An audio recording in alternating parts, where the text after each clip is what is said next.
Some of the background is just basically that I asked for somebody in my blog who was not nitty, and he sent me a PM which said something like, I'm the opposite of a nit with like a smiley face, and so I instantly had sick reads that he was going to be the opposite of a nit. Literally, I thought that he was going to be extremely aggro and just a complete nut job. He didn't quite play as aggro as advertised, but he was very aggressive nevertheless.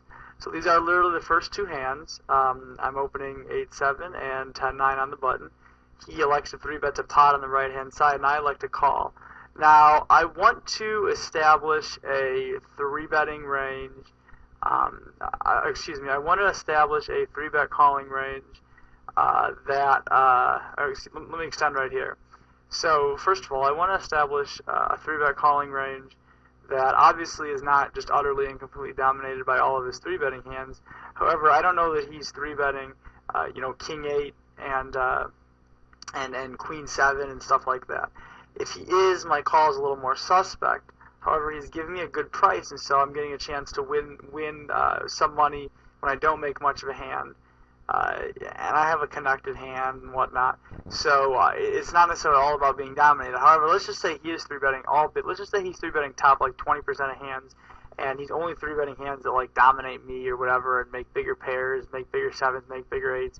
He's never 3-betting like 7-5 or anything I dominate, etc. If he is, then my adjustment needs to be to stop flatting him and to start 4-bet bluffing more. Now, if he's not folding to 4-bets, if he's then 5-betting those hands, then my adjustment should be just to 4-bet extremely wide for value.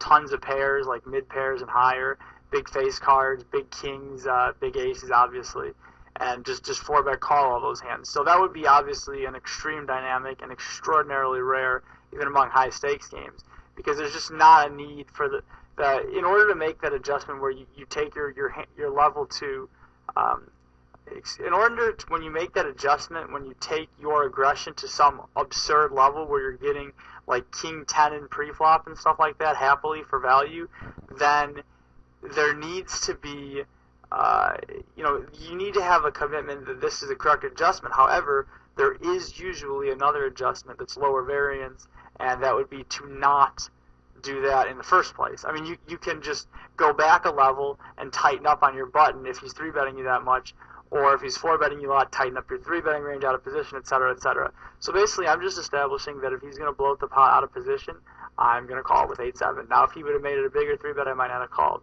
Now, I just wrote something about monkey see, monkey do in our private strategy forum, and I think that this is a pretty applicable heads up.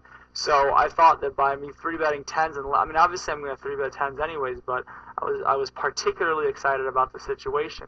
And the reason I was particularly excited about the situation is because I had just seen him 3-bet, and so I thought he might have thought that I was doing it lighter.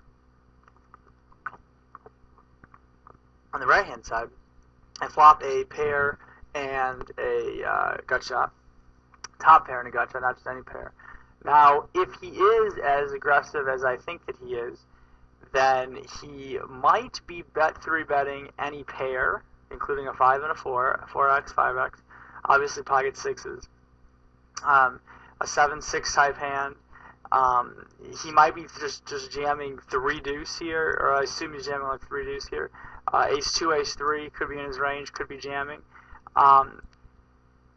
Maybe even some obviously all over cards with a flush draw, and 6x hands also. So I was kind of hoping this is a board that you're liable to get barreled on, so I thought that raising and getting in here would be a good idea, also because he might just bet 3-bet bluff me with Ace King Ace Queen, or he might call my raise with Ace King Ace Queen. And the reason I would say he might do that if he has backdoor spades or something. But the reason he might do it is because he knows that I'm sure that he's seen at least a few of my videos, the Lego member, and he knows that I bluff raise these small coordinated boards because they smash my range. So I'm going to go ahead and raise it up with the intention of calling a shove, and I have a lot of equity no matter what happens. I mean, I get it inverse and overpair, and I'm just not even that unhappy about it. I mean, I'm just guessing off the top of my head, but I probably have something like 40% equity against an overpair. I really just have no idea. Between like 35 and 45 for sure. Okay, so he then makes the flush twice on me, and for a split second, I thought that I made a straight flush, but he had a flush draw with overs, and he went all in, and I called. So I mean, you know, that hand sort of played itself. Once I made the decision that I was going to raise relatively light for value, then I did, and I stacked off. Now, right hand side, again, I defend a little bit light to the. I defend a little bit light to the 3-bet, but at the same time it's pot, and I have a big suited hand. On the left-hand side, a second ago, I 3-bet ace-10 off. I 3-bet that with the intention of getting it in, because again, I've gone to this match assuming that he is the opposite of a nit, assuming that he's extremely aggressive. And so I'm going to basically just prepare myself to increase my value ranges all over the place and create a dynamic that I don't usually have in heads-up matches when I'm playing high stakes.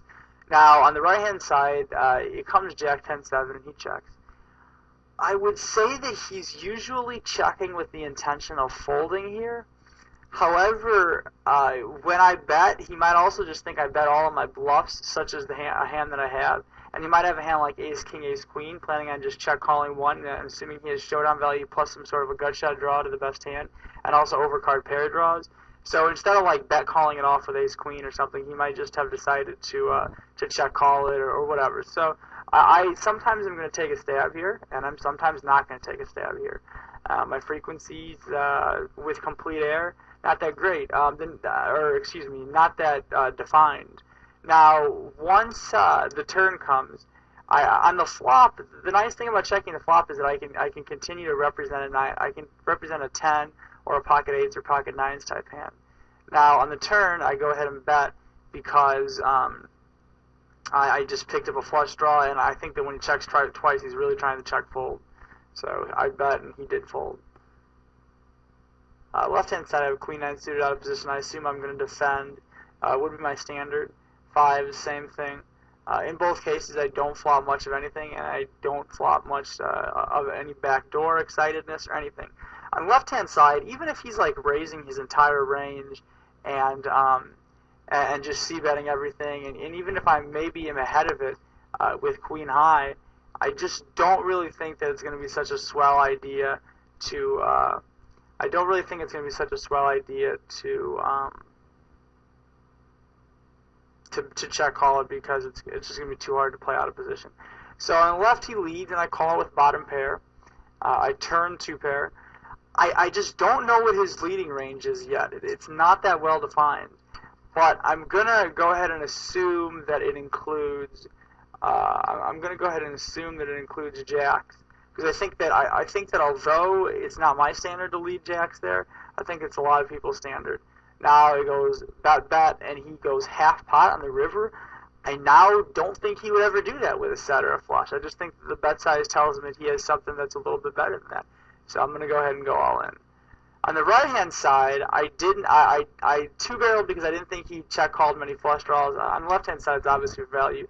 I 2-barreled on the right because I didn't think he would call many flush draws on the flop. And so on the turn, I thought that he would have a decent amount of pair plus flush draws. When the river gets in, I pretty much just assume that he's never check calling the turn with a pair plus a straight draw that has no flush. So, like, I don't think he's ever check calling the turn with queen 10 of spades or something like that. Maybe he is, but I just would think that he's not. On the right, again, I'm just opening up all of my value ranges because I think that his value ranges are going to be ready to be blown wide open. Or, excuse me, his stack-off ranges are ready to be blown wide open.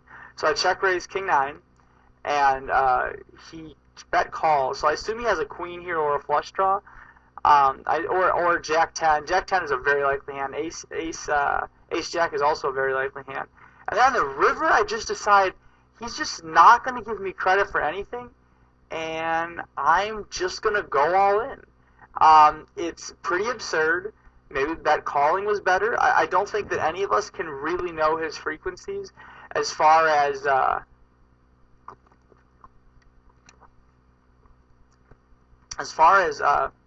how often he bluff raises me if I bet call, or how often he bets if I check, and how often he bluffs a flush draw. I don't think any of us can really know our frequency, or know his frequency, or how often he calls with a smaller king or queen X or whatever.